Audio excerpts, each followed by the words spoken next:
नमस्कार मित्रांनो, परदेशातही आपली संस्कृती जपण्याची हा एक छोटासा प्रयत्न. मनापासून केलेल्या प्रत्येक श्रद्धेला फळ नक्कीच देव देत असतं. आज आहे वटपौर्णिमा, सौभाग्याचं लेणं.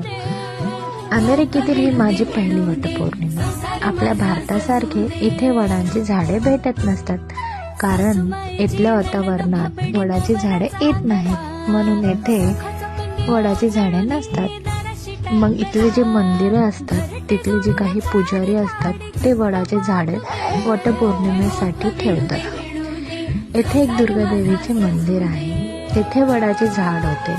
हे आमच्या इमारतीतल्या मैत्रिणीला माहिती होते, म्हणून आम्ही सर्व मैत्रिणी मिळून वटपौर्णिमेला दुर्गादेवीच्या मंदिरात गेलो. सर्वांनी पूजा केली व एकमेकींची ओटी भरली.